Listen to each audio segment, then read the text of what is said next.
Our democracy used to be sustained by norms of restraint and forbearance, in which politicians and parties didn't sort of play to win by any means necessary, didn't use every tool available to them in the toolkit to thwart their rivals. And that spirit of restraint allowed the system to work. The Rational View is a weekly series hosted by me, Dr. Alan Scott, providing a rational, evidence-based perspective on important societal issues. Produced by Soapbox Media. The world needs evidence-based public policy now more than ever. Making the right decisions should not be partisan politics. Please help spread The Rational View by going to patron.podbean.com/therationalview. Together, we can make a better future. Hello and welcome to another episode of The Rational View. I'm your host, Dr. Al Scott. In this episode, I have a returning guest to discuss the fall. No, not the weather. The fall of civilization. Our previous interview was released September 12th, 2020, and was titled, "This is How Liberty Dies," where we discussed the frightening parallels between the evolving political situation in the world, and especially the US, and events in multiple failed democracies. Despite these fears, my guest was quite upbeat about the prognosis for the US to avoid a violent authoritarian uprising, noting that Trump was not as smart nor as popular as the leaders of successful revolutions. This was only a few months before the unsuccessful January 6th, 2021 coup attempt, and it seems that, for the moment anyway, he was right. I thought it might be fun for us to touch base and see if he might be interested in revising his opinion.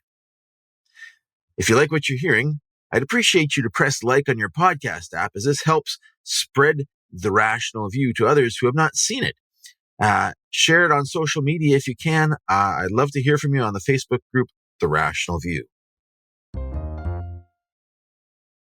Dr. Stephen Levitsky is the David Rockefeller Professor of Latin American Studies and Professor of Government and Director of the David Rockefeller Center for Latin American Studies at Harvard University. His research focuses on democratization and authoritarianism, political parties, and weak and informal institutions, mostly in Latin America. He is co-author with Daniel Ziblatt of How Democracies Die, which is a New York Times bestseller and has been published in 22 languages. He is also author of many books regarding politics and authoritarianism in Latin America. His most recent book, also with Daniel Ziblatt, is titled The Tyranny of the Minority. Dr. Levitsky, welcome back to The Rational View. Thanks for having me. So you've been busy since our last interview was September 2020, and a lot has changed in the world since then. Biden won the U.S. election. There was an unsuccessful coup attempt. In our last meeting, you felt that the U.S. was too smart and Trump was too ineffective to have an authoritarian takeover. Do you remain optimistic about our chances to avoid an authoritarian uprising in the U.S.? Well, yes and no. I'm optimistic in a weak sense, in the sense that I still don't think it's likely that we will see in the United States the consolidation of an autocracy like we see in Russia or in Turkey or in Hungary or Venezuela. I don't think it's that we're too smart, but the opposition forces, in the private sector, in the media, in states because of the federal system, and in the Democratic Party. The Democratic Party, relative to other oppositions elsewhere in the world, is well financed, well organized, it's unified, it's electorally viable. So the opposition to any emerging autocracy would be pretty strong. That doesn't mean that all is well. Far from it. I think we are very likely headed for a period of regime instability, in which we are sliding in and out of crisis, in which there could be violence, assassinations, terrorism, street violence. There could be brief episodes of authoritarianism. I think that the next period of years could be highly unstable. Your new book is called The Tyranny of the Minority. And the Washington Post says Levitsky and Ziblatt write with terrifying clarity about how the forces of the right have co-opted the enshrined rules to exert their tyranny. Is the Republican Party the minority of which you speak? Yeah, the Republican Party has won the popular vote in one election since 1988. The Republican Party has not, in the U.S. Senate, we elect 1/3 of the Senate every 2 years. So it takes 6 years to fully elect the Senate. Mm-hmm. For every 6-year block since the year 2000, the Democrats have won the popular vote. The Republicans have controlled the Senate half the time. They've never, over a 6-year period, won the popular vote for the Senate in the 21st century. So in terms of national electoral majorities, the Republican Party in the 21st century is a clear minority party. Okay. So the U.S. is taken by most people to be an example of how to run a democracy. But many on the right are happy to point out that the U.S. is a republic, not a democracy. And the institutions of government have been put in place to prevent mob rule and the tyranny of the majority. Are you questioning the wisdom of the founding fathers in your book? Yes and no. I mean, the United States is both a republic and a democracy. And the founders knew that.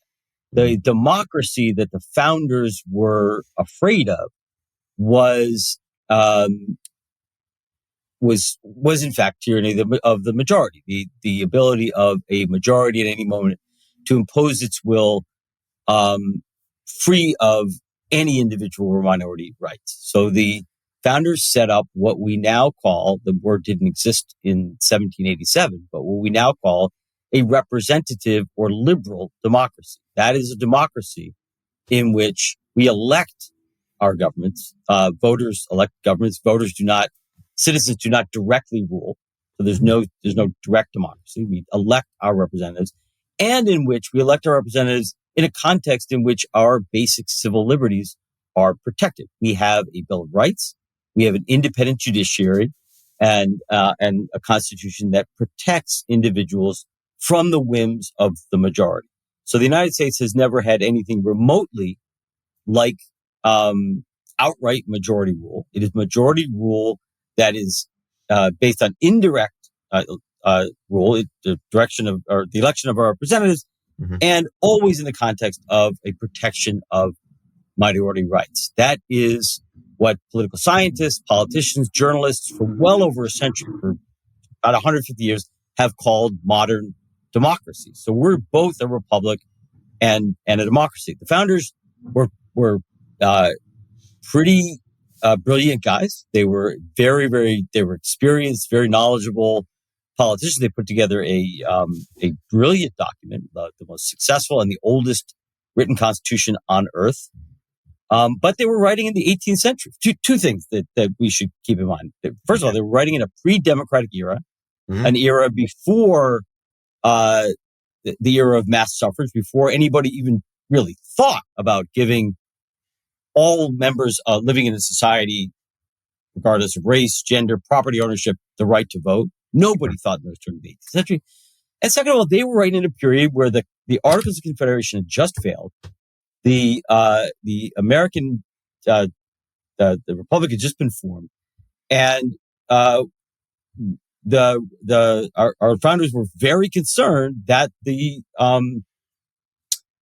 American project would break up, that we would not be able to build a nation of 13 states at the time that would hang together, that would avoid anarchy, that would avoid civil war, and most importantly, avoid military intervention by the French or the British. So there was a great concern as the founders wrote the Constitution in the summer of 1787 with finding some sort of compromise that made the system work, that held the whole thing together.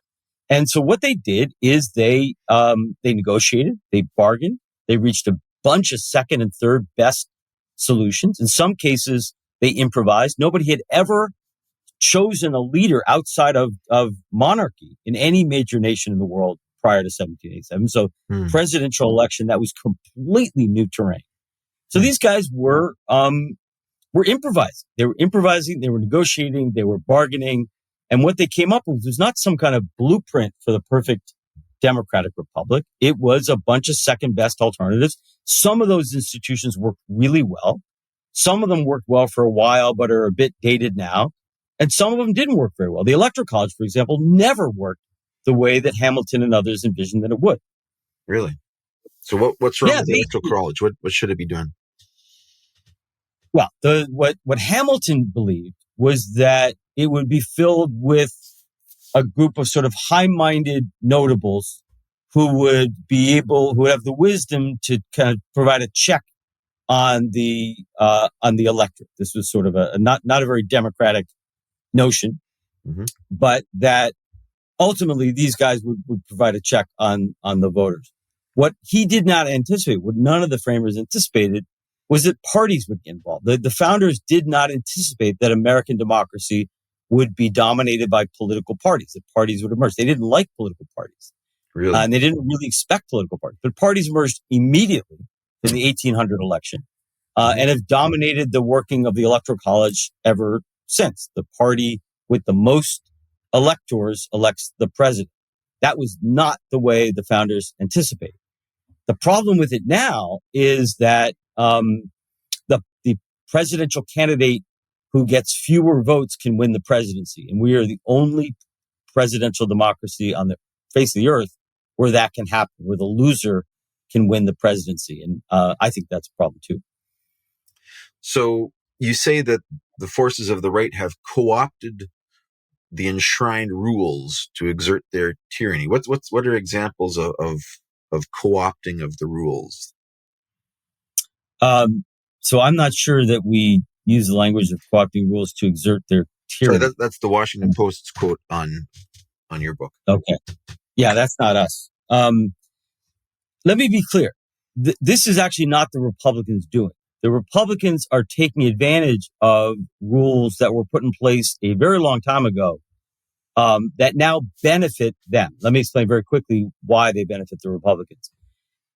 Our system, the compromises that I discussed a couple of minutes ago, the creation of the Senate, a Senate in which each state has two representatives, no matter what the population. The Electoral College, which is influenced by, is also favors smaller states because each state gets that's equal Senate representation. The filibuster, which is not constitutional, but which emerged in the 19th century. These rules, in particular the Senate and the Electoral College, favor sparsely populated territories. They favored small states in the beginning because Delaware and New Jersey bargained hard and refused to join the Union unless they got this, what they viewed as essential protection. So Delaware drove a really hard bargain, actually threatened implicitly to maybe align itself with a foreign power rather than join the Union. Madison and others gave in and allowed the creation of the Senate and the Electoral College. So the system has always favored small, sparsely populated states. Over time, as the United States industrialized and urbanized, first of all, the disparity between small and large states grew. And secondly, the divide between small and large states became an urban-rural divide. So our system has always favored rural areas. That was always good for Vermont and North Dakota and always bad for Texas and California, but it never had a partisan effect for the first 200 years of our existence because both parties, whatever they were, recently Democrats and Republicans, had urban and rural wings. So it didn't have a partisan impact.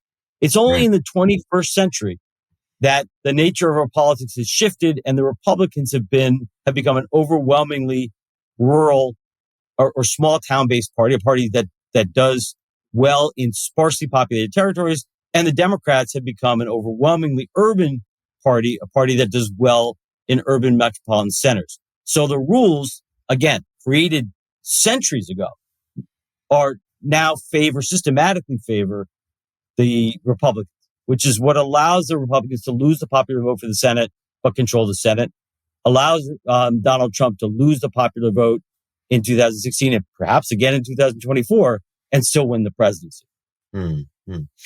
So we have these archaic rules that are favoring rural and sparsely populated areas. What should we be doing? What changes? I mean, these are the rules that are in place. They're playing by the rules. This kind of defines the country to a certain extent. Yep. What changes are you proposing to make things less tyrannical, I guess is the word you would use. Yeah, I mean, keep in mind, we use the term tyranny of the minority in the title in juxtaposition to tyranny of the majority, because our system was at least supposedly set up to combat tyranny of the majority. Sure. And that's partially true. And that's been very successful. But the argument that we make is that there's a downside to institutions that are set up to combat tyranny of the majority, which is you can protect the minority party so much that you end up with and it's a little overstated to say tyranny of the minority, but you end up with what is in effect minority rule. So what we call for in the book, in the last chapter of the book, we make 15 proposals that would help to make the United States a more majoritarian democracy, a democracy in which the party with the most votes wins and the party with the most votes governs. These are not radical changes. These are changes that would put the United States in line with other democracies in the world. So this includes a constitutional right to vote. Most democracies have a constitutional right to vote. We do not. We have a constitutional right to bear arms, but not a constitutional right to vote. So constitutionalize the right to vote and a set of measures that make it easy for Americans to register and vote. In most democracies in the world, government wants people to vote. The government makes it easy for people to vote. In some countries, it is mandatory to vote. It's a civic obligation. In other countries, you automatically become registered to vote when you're 18. In most democracies, voting takes place on a holiday or on a Sunday. There are a whole series of measures that we advocate for that would make it easier for Americans to vote. That's one thing. Secondly, we advocate for getting rid of the electoral college. This is something every other presidential democracy on earth has done, so that we directly elect our president, guaranteeing that he or she who wins the most votes becomes president. We call for elimination of the filibuster, so it cannot be the case that 41 senators systematically and permanently thwart the will of majorities in the Senate. We call for term limits on Supreme Court justices, probably 18-year terms. We are the only established democracy in the world without either term limits or a retirement age for justices. So it should not be the case that the Supreme Court has to be independent, justices have to be independent, but they shouldn't be on the court for 40 years, 2 generations beyond the majority that nominated and confirmed them. So we advocate for term limits. We advocate one reform that is virtually impossible which we call for is a more proportional system in the Senate, so that each state has a number of senators roughly proportionate to its population. California should have more senators than Vermont and Wyoming. That's extremely difficult to do because all 50 states have to agree to that for it to go forward. So that's pretty pie in the sky. But all of these reforms work to allow electoral majorities to win power and to govern, obviously without putting at risk minority rights. We do not touch the independence of the judiciary. We don't touch federalism. We maintain a bicameral legislature and obviously maintain the Bill of Rights. So none of this would pose a threat to minority rights. It's an enhancement of majority rule without threatening minority rights. But obviously, the Republicans benefit from these rules. They're not going to agree to any changes that take power away from them. How do you move forward with the situation that we have? Well, that's true in some cases, but not others. For example, the primary beneficiary of the Electoral College has varied from over the years, and in the middle part of the 20th century. There were no cases in the mid part of the 20th century where the loser of the popular vote actually won, but the advantage seemed to lie with the Democrats. And it was actually Republicans who pushed more in the 1950s for the abolition of the Electoral College. We came very close in the late 60s after George Wallace nearly threw the 1968 election into the Congress. Both parties supported abolishing the Electoral College. President Nixon supported it. It had an overwhelming majority in the House. It had a majority in the Senate. Didn't get the 2/3 necessary in the Senate. So it's not the case that the Republicans always benefit from the Electoral College. This is something that shifts over time. And we just think no matter who benefits from it, it's unfair that the loser of the popular vote wins the presidency. Another thing that doesn't clearly benefit the Republicans is filibuster. I mean, there's a world, it's entirely possible that in the 2024 election, the Republicans win the presidency and the Senate. They have a very favorable scenario for the Senate. It could, and in which case McConnell, whoever the Republican leader of the Senate is at the time, will be under a lot of pressure to eliminate the filibuster. That's my prediction. And I, for one, will support that. That's really bad for the Democrats in the short term, but really important for our democracy in the long term. So it's far from clear that the persistence of the filibuster benefits the Republicans.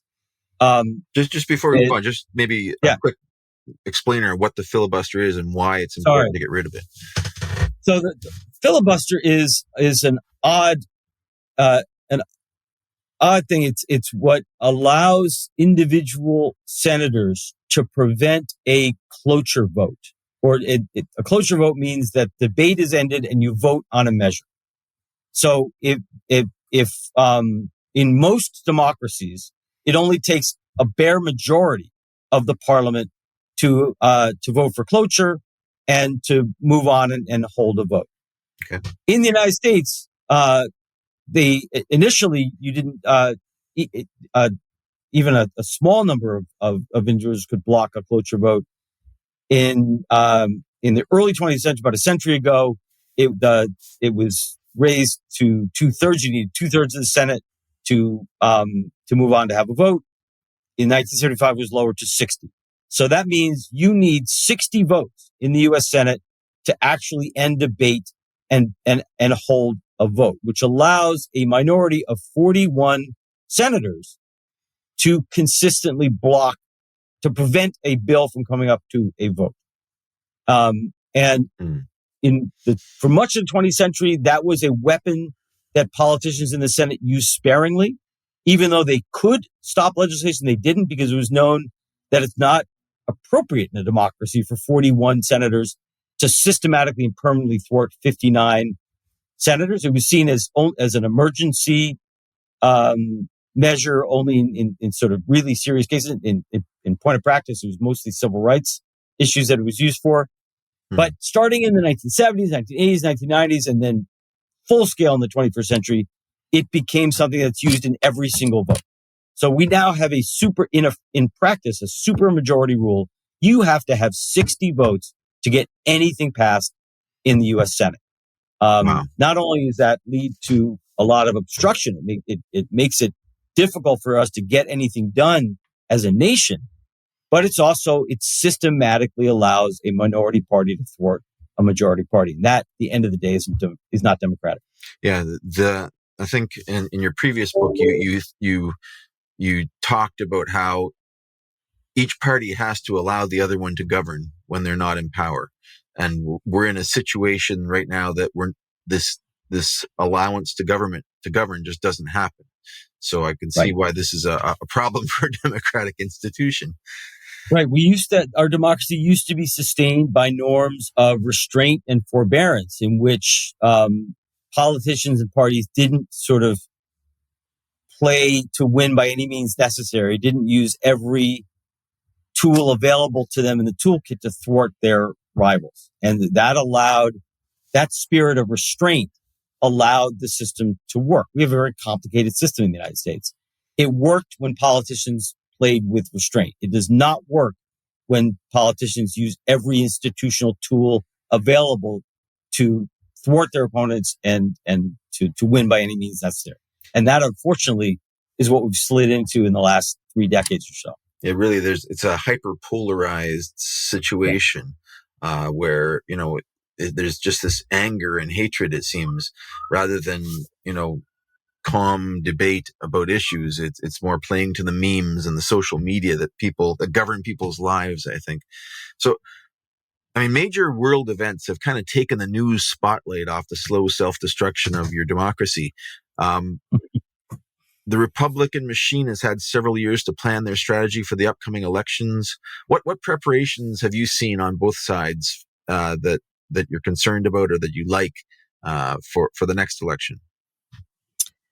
Well, I don't think there's been. I mean, one very positive preparation is there was a reform to the Electoral Count Act, bipartisan reform that made it much more difficult for someone to pull off what the Trump team tried to pull off in 2020. So a series of measures that would make it just much more difficult to simply reject the electoral vote count in January, like the Republicans attempted to do, and might have actually pulled off had Mike Pence behaved in a different way. That's now much harder to do. There's been a reform that makes that much more difficult, which is positive, very positive. Mm-hmm. The Republicans haven't planned much. I mean, the Republican leadership after January 6th in particular, but after the defeat, initially believed that Trump was politically dead. I think the principal reason why Mitch McConnell did not work to convict Trump in the Senate in the second impeachment case. Had Trump been convicted in the Senate after he was impeached, he couldn't have run in 2024. Mm-hmm. And I think the main reason why McConnell refused to sort of run the risk or pay the political price of working to convict Trump, because he could have easily mobilized the votes necessary to convict him, chose not to.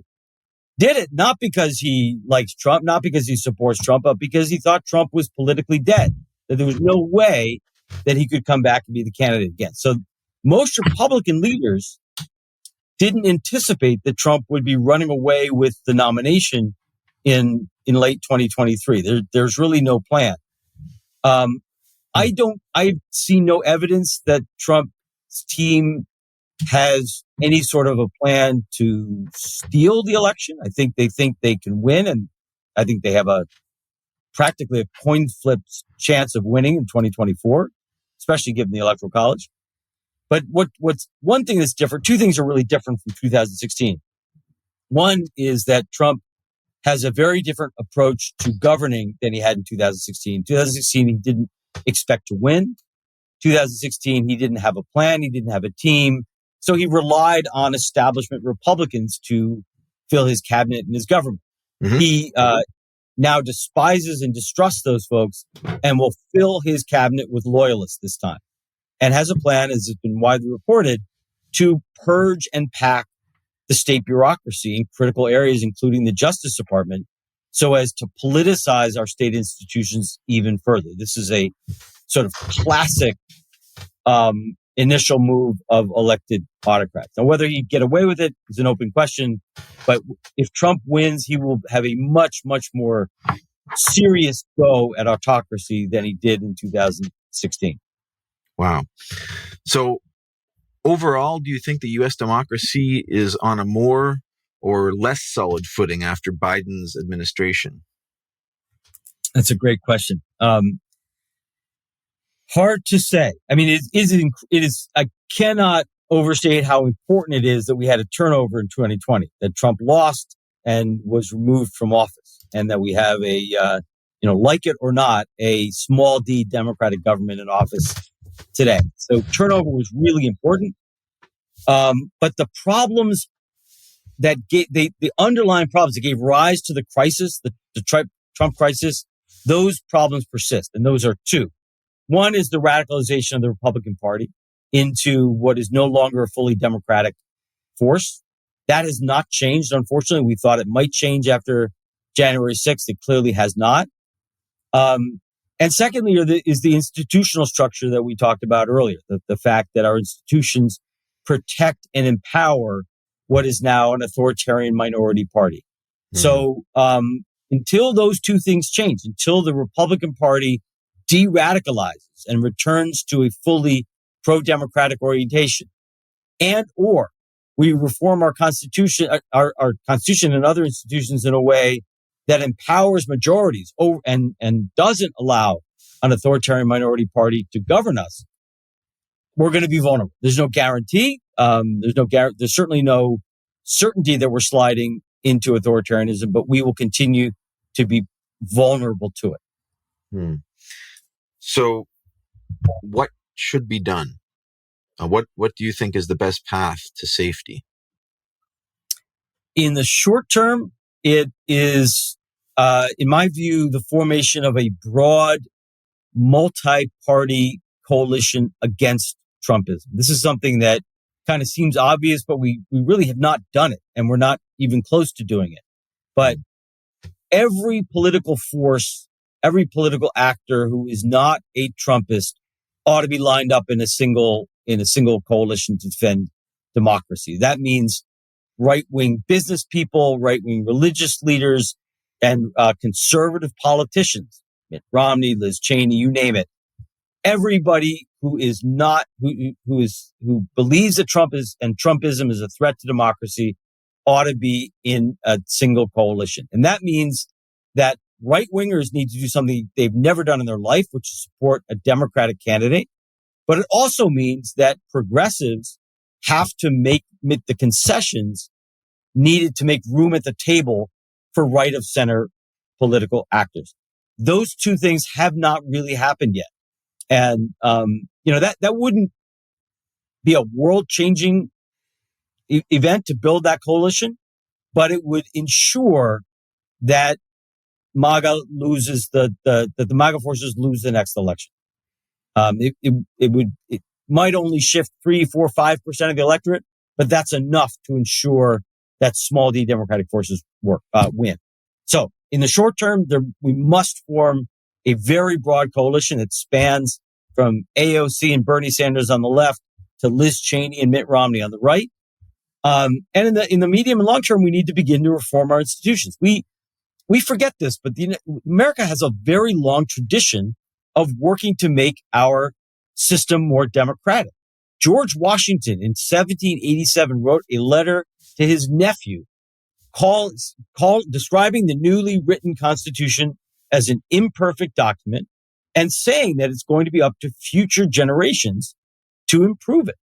And really, that's something that we have done, from the Bill of Rights, which was passed 2 years after the Constitution, to the expansion of suffrage, to the Reconstruction reforms, to the Progressive era reforms, to the Civil Rights era. We have, for 200 years, worked to make our system more democratic. In the last 50 years, we just stopped. Americans stopped doing that work of making the system more democratic. So we need to return to an older American tradition of reform, of democratic reform. It's not easy because the U.S. Constitution is really hard to reform, but not all the reforms we're advocating are constitutional, and constitutional reform has been possible in the past. So in the medium term, it's not something that will happen overnight. It's not something that will happen before the 2024 election. But Americans need to step back and think about building a better democracy. Indeed. Well, thank you for sharing your opinions with us and your book. It sounds very important at this time. And I think I urge everyone to go out and take a look at it. And thank you for sharing on The Rational View, for spending your time with us. I'd love to send you a Rational View t-shirt so that Awesome. Just for spending your time and sharing your views. So thank you so much. Thank you, Al. If you'd like to follow up with more in-depth discussions, please come find us on Facebook at The Rational View and join our discussion group. If you like what you're hearing, please consider visiting my Patreon page at patron.podbean.com/therationalview. Thanks for listening.